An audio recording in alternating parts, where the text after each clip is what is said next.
Hello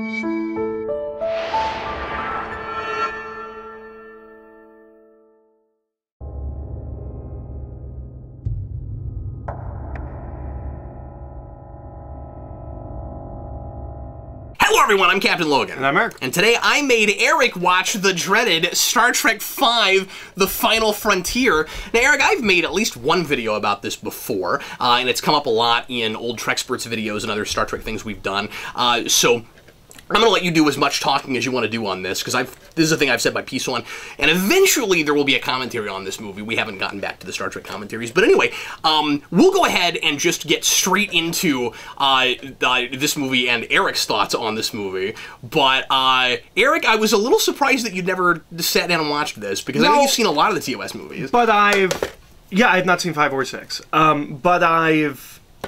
So just like Fletcher, just like Robert Fletcher, yeah. who I interviewed a few weeks ago, did the costumes on 1 through 4. He's never seen 5 or 6 either. But I have seen First Contact. Yeah.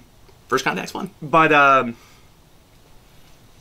was aware of this. Yeah. Like I knew a lot of the jokes and the memes, and I'm sure years ago I watched Debris' video on it. Like I don't remember it, but I'm sure I watched it because I think I watched his videos on the movies. So like I was aware of certain things. Where does God? What does God need with the Star Trek? Yeah, absolutely. And, yeah. But one of the things you say is wrong. It's not in the movie, which is you didn't answer the doctor's question. He doesn't say that. He doesn't say that. I don't know where I got that. I'm still gonna keep saying that.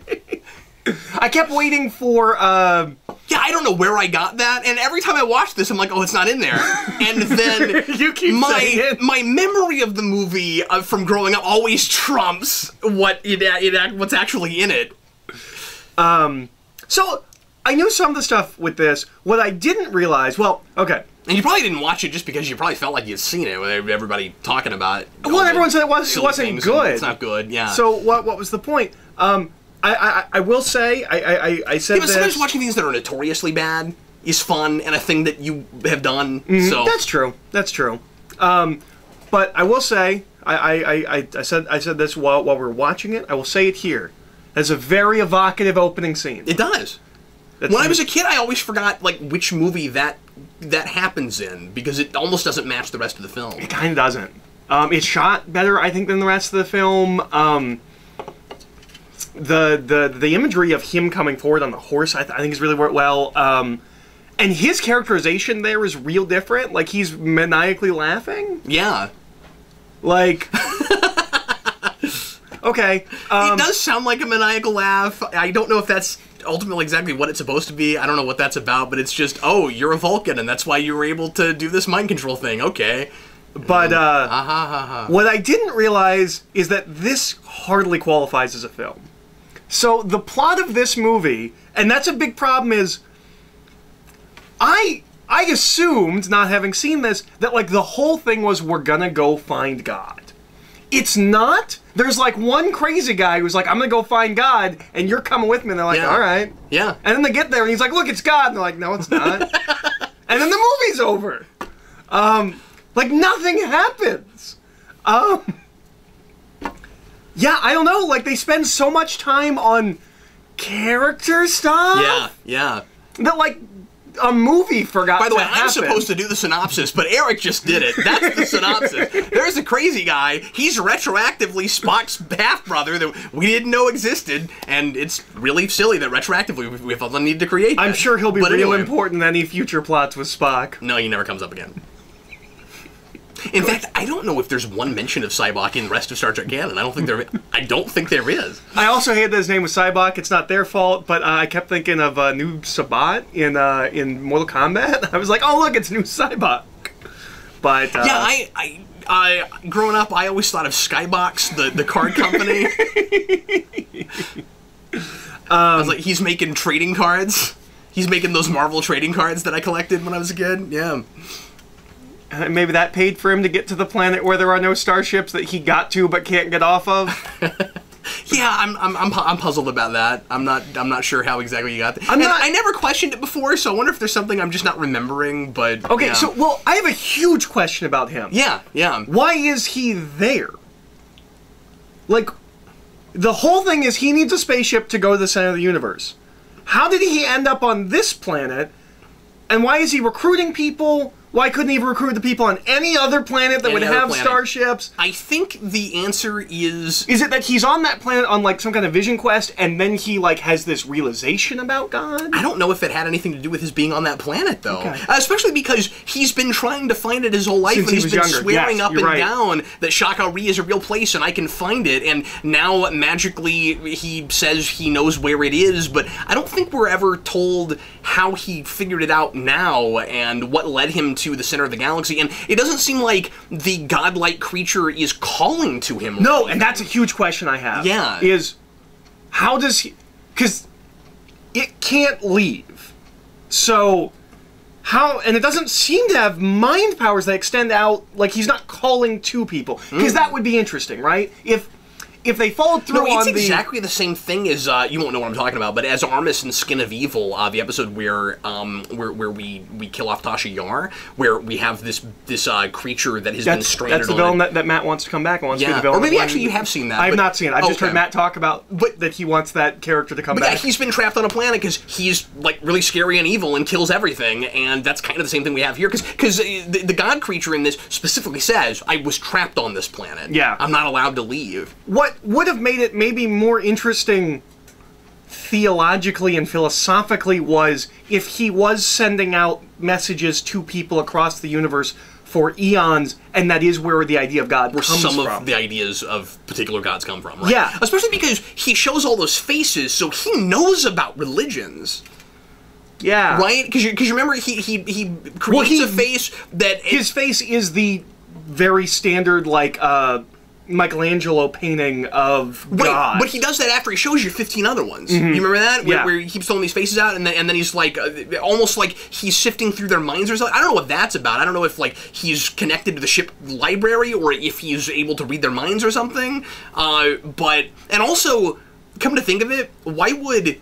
Because you're right, that's the real traditional face of like of what we might imagine the Christian God, but he's showing it to Cybok. And but then later like, he becomes a Vulcan guy, right? No, he becomes Cybok. Okay, I could not, because he has less gray in his beard, and I couldn't figure out. No, it's the same actor. Yeah, it's just he just becomes Cybok, and that line's really weird when he goes like, "This face suits you better." It's his face, like. Yeah, I wasn't sure because he had because I felt like his beard was darker, like there was less gray in it, so I thought.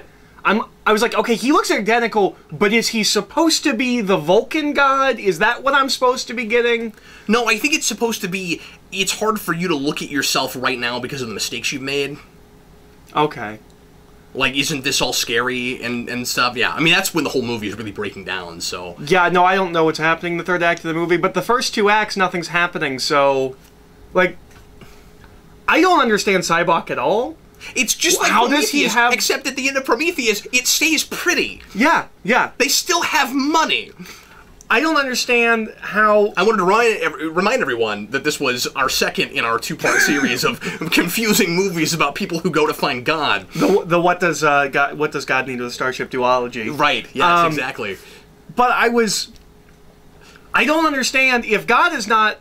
Does he ever get a name other than God? Do we just keep calling him God? We just keep calling him God, okay. Yep. So if God's not calling out to Cybok, because he doesn't seem to be, I don't know how Cybok figured out that it's the center of the universe, and I don't know how he You mean has... that's where he is? Yeah. Yeah. And I don't know how he has the enhanced Vulcan mind meld thing. Where does that come from? I don't know. Does it have something to do with the fact that he's embraced emotion, and somehow or rather that allows him greater power than Vulcans usually have when they're reserving their emotion? I don't know. Well, but then the Abrams Spock should be like all powerful. Well, why? Just because he's all emotional. Well, yeah, but he's at least trying to subdue it. I don't know. Yeah, they play real fast and loose with mind melds, and they never talk about mind melding. They never even bring that up. Weirdly... If not that, it's just some kind of superpower he has. Yeah, well, and it is supposed to be a reveal at the beginning, again, in that scene that you like, that when he pulls his head thing off, he's a Vulcan and that's why he's able to do this. Okay. I didn't get that. I was just like, oh, he's a Vulcan. Okay. Because remember the guy's like, where did you get that power? And he doesn't answer him. And then later, he pulls the hood down, him answering. And he says, yeah. Okay. Also, but it's weird where that is in the. I mean, like I'm with you. It's a better scene than a lot of the rest of the movie, but it still doesn't fully make any sense. Make sense where because that's supposed to be an answer of like how are we? Because he says like, well, how are we going to get off this planet? We don't have a ship. Oh, you're a Vulcan. Okay, like well, that doesn't answer that question. And that guy should be in the movie more. Like, we spend the whole opening scene with him convincing him, and then he's just a background character for the rest of the movie. Yeah, and he's supposed to be sort of this right-hand man, but he doesn't do anything. No. He's just walking around hallways and stuff. So, this movie's not good. Right. I mean, it was fun to watch. There's a lot of really dumb stuff. Some of that stuff was stuff that I knew. Like, I knew about the dance.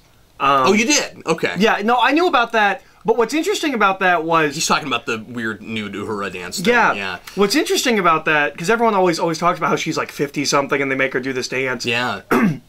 You can't see her. Right. The way it's lit, you can't see her. Yeah, and if those characters coming to her are seeing what we're seeing, there's no reason she would even have to take her clothes off. Like... Yeah. She could have just been in regular uniform. Yeah. There's a lot of... She's just hiding everything with feathers. I don't understand. There's a lot of dumb stuff. People are just doing things and things aren't working and... Hold your horse, Captain. That one was funny. Yeah. You can't say it's not entertaining. No, it's absolutely entertaining. And I think up until the end, I think it looks good for the most part. I don't think it's a bad-looking movie. Yeah, for the most part. We run out of money. Yeah. You know, there's supposed to be big, giant, rotten gargoyle creatures that attack them at the end. Are there? And they had to cut that out. Oh, that's a bummer. They couldn't afford it, yeah. And then they put it in Galaxy Quest. That's right, yeah. So... Yeah, other people have made that observation, but you're absolutely right. I hadn't thought of that. So... Does this movie happen because Nimoy does 3 and 4? Yes. Okay. Pretty much. It's basically... And there was a lot of that with TOS. Like, they were friends, but Shatner did not like to be upstaged. And he very much kind of had this attitude of, if Nimoy gets to do something, or if anybody gets to do something, I should get to do it too and more. And so, yeah, that has a lot to do with why he directed Nimoy's a director and has done other things. Yeah. Shatner ever done anything besides this? Mm-mm. Okay. I don't think so. You know, Nimoy did Three Men and a Baby. Which is actually a really good movie. Is it? I've never seen it. I just know that Nimoy did it. I assumed it was just like a 80s comedy. It is, but it's funny. It's a decent script, yeah. I always liked it. I've always liked the Look Who's Talking. Which is also, I think, just kind of a generic 80s comedy. Boy, yeah, it is. And I haven't seen that in forever. But anyways, yeah. So... This movie is about the triad. Yeah. But it's also not at all. It's just about Kirk. Yeah. And that's a weird thing. Because, like, it's very distinctly about these... He's the only person with anything like a character arc, really. Well, it's about these 3 characters because everyone else is unimportant except for these 3. Mm-hmm. And they're all weak-willed simpletons. No willpower. Yeah, exactly. But, like, it's just about him, like... Sure, I guess like Wrath of Khan is also kind of majoritively about Kirk. It doesn't feel as weird because it wasn't made by Will Shatner. You mean Bill Shatner? Yeah, yeah. That's William, right? Yeah, but nobody calls him that. Like, okay, that's a weird thing to say. But anyway. But yeah, I don't know. It feels a little egotistical. Oh yeah, especially by the time you get to the end and like because I was expecting something more to happen at the. That was part of it was. I kept waiting for the ending of the movie to happen, and then I was like, oh, there is no third act to this movie. We go to the planet, and then we leave the planet, and there's a couple of lightning bolts in between. Well, there is, but it's very 5-minute wrap-up. I mean, it's a TV episode before it's anything. Yeah. Yeah, this might have been fine as a 40-minute TV episode. And it is Shatner trying, I think, to use that formula a little bit. You know, like there are so many original series episodes, and then TNG does a lot of this kind of stuff too, where it's Kirk goes to a planet and destroys the evil computer, and there's a little bit of that kind of thing here. It's not like a whole episodes. Yeah, it's not like a whole. Which one did we watch? Oh no, that wasn't Goes to a Planet. That was on the Enterprise. I don't know what we're talking about. There was an evil computer on the TOS episode we watched. Oh, you're talking about the M5 computer with computer. Yeah, sure. But yeah, that's a great episode. But with Daystrom, and when you watch more TNG and stuff, you'll hear in DS9 you'll hear the Daystrom Institute thrown around all the time. That's who we're talking about there. But anyway, yeah, because after we watched that, because I think we watched it for Star Trek I've been teaching Club. Eric about Star Trek. I think we watched it for Star Trek Club before it became Treknado. Yeah, and someone said of all of the Kirk destroys the evil computers, this is the best Kirk destroys the evil computer. Yeah, and there's a lot. You can make a list, you know. But it does have a lot of that TOS formula stuff where like we're looking for paradise. There's a lot of that. Maybe it's supposed to be a back to roots thing after how off-center 4 is. To some degree, it is, and I kind of appreciate trying to get back to what Star Trek is all about, where we spent 3 movies not really going anywhere, not really exploring anything, so now we're going back out to the frontier. Title-wise, it makes a lot of sense for the movie after Voyage Home to be Final Frontier. It's the opposite. You go the other side now. It would be nice if it was driven by them exploring? And actually exploring, and not just the thing gets hijacked. But a lot of critics of this movie have always said that there's not a movie here in the first place. I would agree. That the premise of the original series crew, the Star Trek crew, goes and tries to find God is just not interesting, and it can only end one way. Well, but I don't think that's true, because I think, as we discussed, it would have been interesting if he was calling out and all of our ideas of God do come from him. Maybe. I think that, I don't know, that could have been kind of a letdown. It's too easy, right? Like, because then you're still asking, and maybe this would be the point of it, but you're still asking all the questions, right? You're still like, well, we don't know where we came from. We don't. But I guess. But it would have been some connection to God. This is just some guy. Yeah. Some all-powerful guy. No, it ends in the dullest, most uninteresting way possible, and you could make it more interesting. That still doesn't sound like a great movie to me, though. No, but it sounds like an okay TV show episode. But do you really want an explanation, like one singular explanation for all of religion?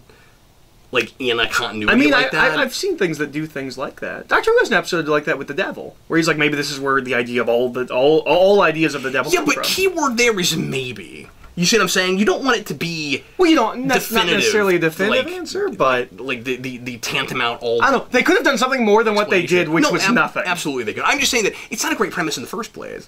I think you can make it work. No, and you definitely can make it work more than we did, but I mean, you could have done something like Prometheus, where it's a little bit more.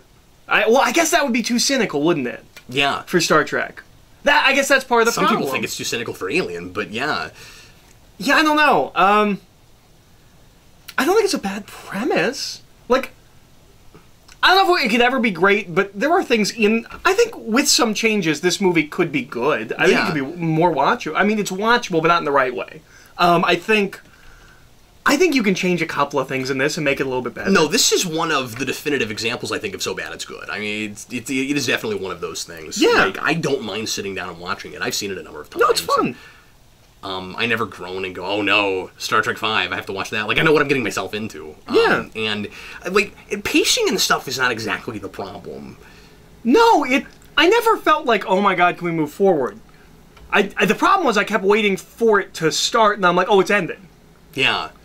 Because, like, when we get to that planet, like, I guess I hadn't realized, like, this is the third act. Like, we're here. I was like, okay, now the story's going to start when we get to this god planet. Oh, yeah, nope. Because there is no story before that. I think it watches better in a vacuum.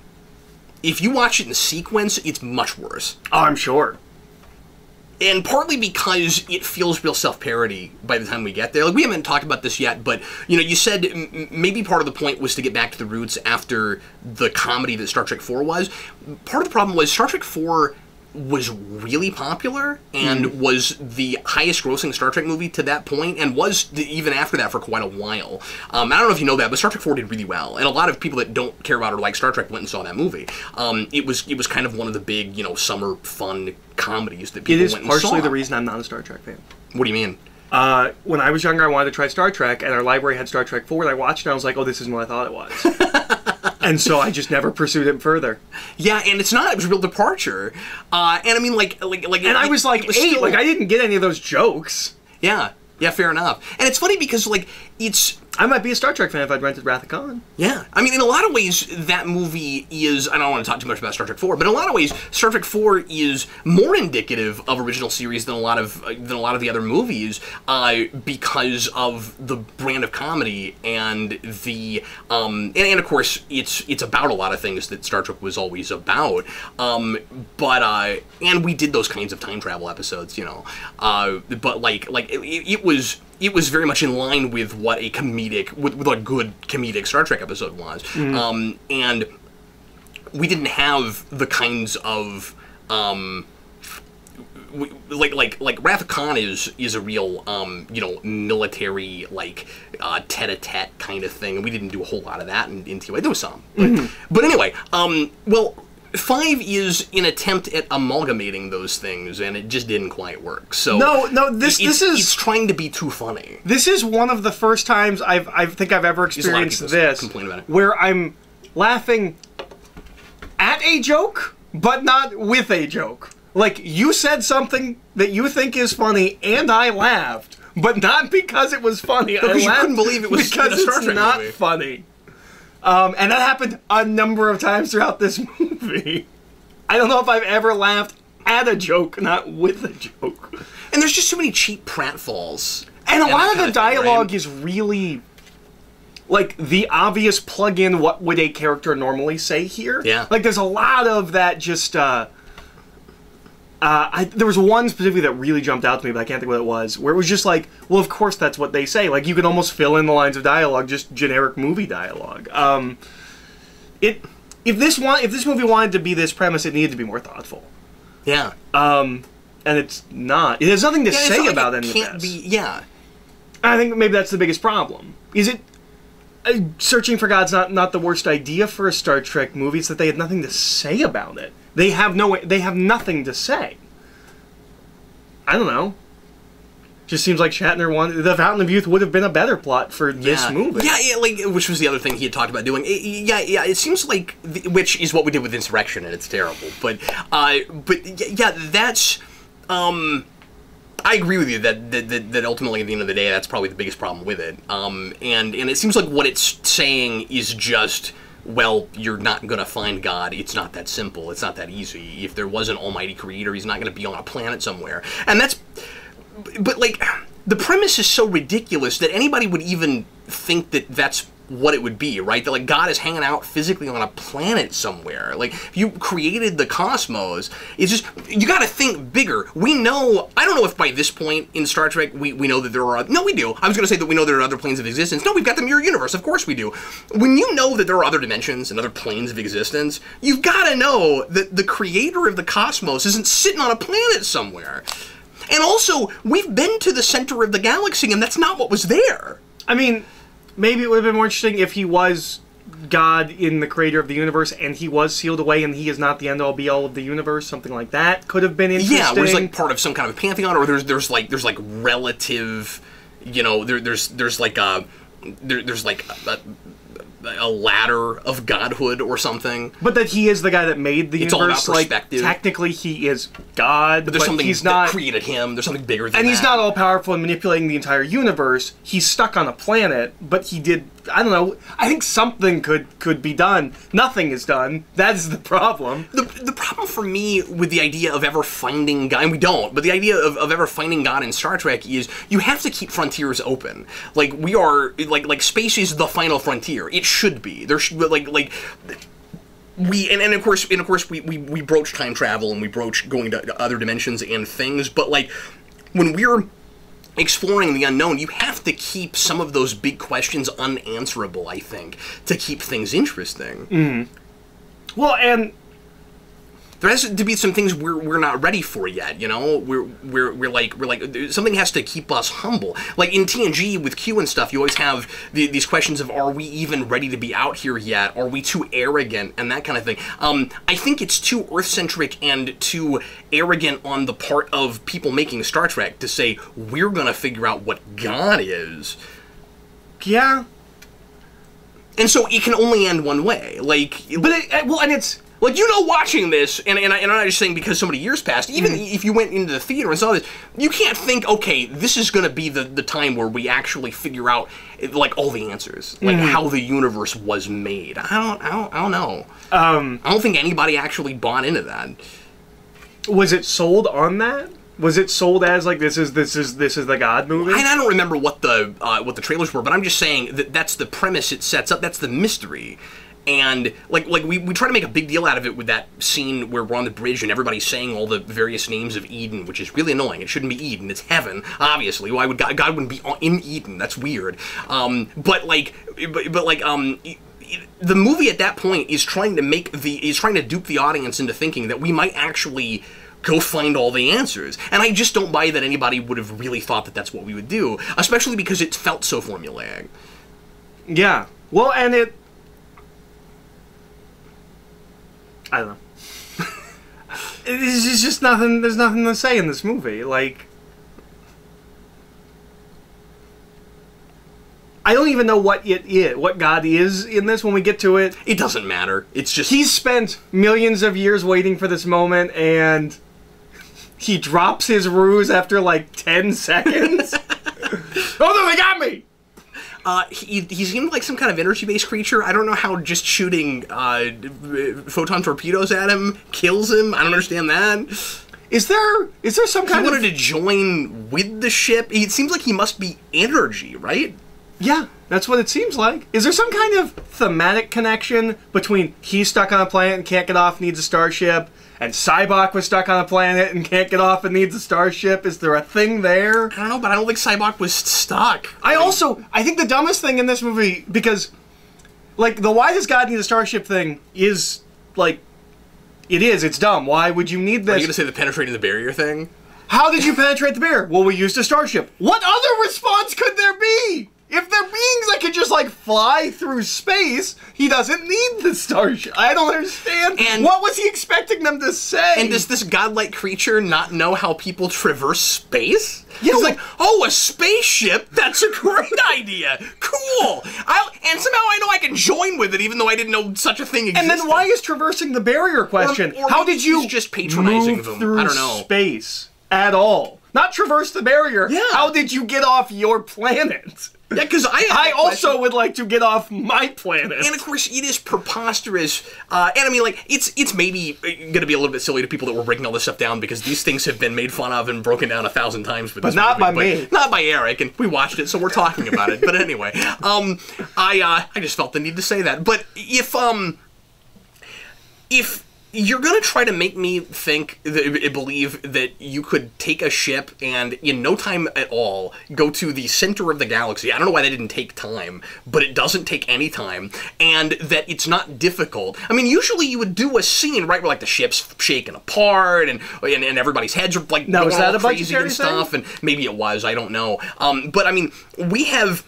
You go back and look at motion picture, and there's that scene where we're doing some really heavy space travel, and it's warping the bridge all and then with time travel in Star Trek 4, we do like the heads of the presidents and all of that. You get to this, and it's just, and we're at the center of the galaxy. The end. How did you break the barrier? Yeah, I'm asking the same question. If you're gonna do that, at the very, very least, you don't start with a ship that is falling apart and almost in pieces, and try to make all these like Three Stooges jokes about how nothing on the ship works with your brand new ship that just came out of space dock, that I don't understand why Starfleet would even let that ship out in that condition.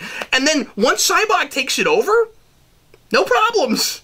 None at all. It never comes up again. And we have a brig that you can't break out of. I'm telling you, it should have just... You know, you said it would be real convenient that the brig just doesn't work and they're able to just get out. Yeah. And you're like, so we had all the malfunctions just so the Klingons are only in this movie to show up at the end of it. No, it's not any more convenient than that. No, that's absolutely true. It's almost like they started making the movie and like, oh no, we don't know how to get out. What if they were Klingons the whole time? Well, and doesn't it feel like it just has to have the trappings of a Star Trek movie, so there are Klingons, and I appreciate all the Klingon they're speaking, because they're speaking it well, and just as a fan, like, it's cool to get to hear that much Klingon spoken well, but they're kind of just showing off, right? I mean, none of those scenes really do anything. No, they all are just like, I will get James T. Kirk. Yeah, we just keep checking in so we remember, oh yes, there's Klingons in this movie, and then, yeah, that really silly moment toward the end where we see on a monitor that the Klingons are on the way, so that we will know before they get. Wouldn't it have been more dramatic, first of all, if the Klingons just showed up and we didn't even know that they were that close? Oh yes, that's right, the Klingons were on their way. Like there's also some weird hand-holding that goes on in this movie, right? We're zooming in on that, and it takes forever, and then we get to the blip of the bird of prey, and then it goes da-da, da-da, da-da. Yeah, we get it! The Klingons are coming! The Klingons are coming, the Klingons are coming. But, well, and... See, the problem with the third act is not that they don't have a budget. Like, I don't know what they planned, but it's that it's not good. But I think that's part of why it doesn't make sense. I think... Do you think it would have made more sense? Like... No, I don't, but... I don't care what special effects you can do. I need the writing to be better at the end. That's the problem. It's not that it looks bad. But if it looks bad, that's whatever. Like you might have a little bit of a Spawn movie situation where where there's some like hobbling together in the editing room of sequence. You know what I'm saying? Yeah, maybe. Are there deleted scenes? Like, do we know what is missing? I don't honestly know. I mean, and I don't know that there is anything missing. I'm just spitballing because what actually happens on the planet is kind of all over the place. Like, yeah. I don't know. We watched it. Yeah, it was. Yes, we did. Oh, I guess I should. Oh yeah, 1 second. We didn't grab the feeling it sign.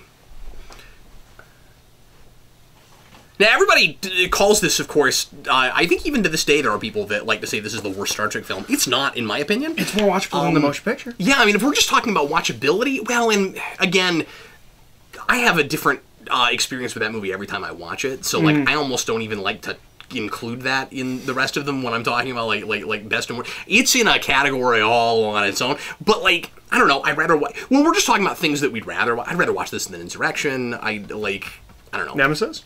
Yeah, definitely. Which is also on your stack to make me watch. Yeah, because this movie is at least still Star Trek. It's still positive and uplifting, and like I'm not saying Star Trek can't get dark, but Nemesis is pretty cynical and also is incomprehensible. So I'm gonna go with not feeling it because it's not a good movie. I enjoyed watching it. I'm so surprised. I would watch it again at some point. Like it's not like this is. You're right. It's a good bad movie, or somehow like I don't know, like because I don't get the good bad feeling from this. Like it's I don't know. It's an enjoyable watch that's not good. I don't like I don't know. What's weird about it is there's some okay writing in it too. There is some okay writing in it. Road is not one of them, but yeah. But some of McCoy's opening scene is great. It's great. Where he just keeps cutting back to him yelling. Well, that is one of my definitive McCoy moments. Always has been. Like playing games with life is one of my favorite lines in Star Trek. But yeah, so I enjoyed watching it. It's not a good movie. Well, thanks always for watching. We sure appreciate it. Somebody make a poster of this with my quote of just like, I enjoyed watching it. It's not a good movie. So finally, Eric and I talked about Star Trek. I want to say this is probably the first time that's happened. Other than Deep Space Babylon 59?